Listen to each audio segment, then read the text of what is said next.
કરોડો વર્ષોની મહેનત ને ફાઇનલી અત્યારે ઘડી આવી જ ગઈ ત્યારે આપણે છે ને મેડિકલ નું ઓપનિંગ કરી નાખ્યું. જય દ્વારકાધીશ. મારું નામ છે આનંદ. વહેલી સવાર પડી મારા બાપાને ઘરે હું ને જીજા આવી ગયા સીધા મેડિકલ સ્ટોરે. દિવસે ને રાત ઉજાગરા કર્યા 3 નાઈટ થી તો હું કે નતા ત્યારે ફાઇનલી આપણું મેડિકલ નું કામ ખતમ થઈ રહ્યું. શંકર પાર્વતી ને જોડતું નામ એટલે કે શિવ અને શક્તિ છે ને આપણે મેડિકલ નું નામ આપી દીધું હતું. તમને લોકોને કેવું લાગ્યું કમેન્ટ કરી નાખજો. Weight and watch. હવે મુહૂર્ત હતું આપણે હાથ ને છત્રીએ તો જલ્દી મુહૂર્ત કરી વાળ્યું.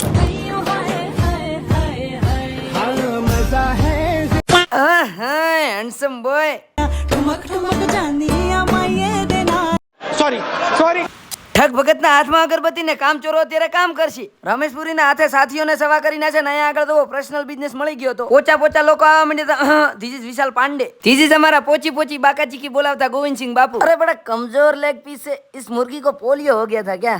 હે અંબાણી સાહેબ આયા લાગે છે. એટલે આ તો અમારા ગામના હેન્ડસમ બોય એકમાત્ર ચક્કી બેની ઝિયર અહીંયાના બિગ બ્રધર સાથે આયા હતા. સ્પેશિયલ ગેસ્ટ અમારા બાપુ હતા. દિવદર નો કદીના તોલા એવું અનમોલ રતન ને મારા ડાબા દિલ નો ધબકારો ગુજુભાઈ દિવદર વાળા આવી ગયા હતા. અને પોચી બાકા ચીકી કરતા આપણા કબીરસિંહ પણ આવી જતા ને ત્યાં તો આવી જાય સિંગર. અને હા આપણા ડેકોરેશન નું અને શૂટિંગ નું કામ આવ્યું હતું ફોકસ ફ્રેમ સ્ટુડિયો નટવરભાઈ ને. અરે આપણા વાવથરાજમાં નવા ક્રિએટર બેને જન્મ લીધો છે તો આ એમની આઈડી નીચે આપેલ છે ફોલો કરી નાખજો. અંબાજી નો મેળો નજીક આવે છે એટલે આપણે છે ને અત્યારે નીકળી ગયા હતા અંબાજી બાજુ. તે તમને ભાગ 2 ની અંદર જોવા મળશે તો ફોલો ને સબસ્ક્રાઇબ કરી વાળો.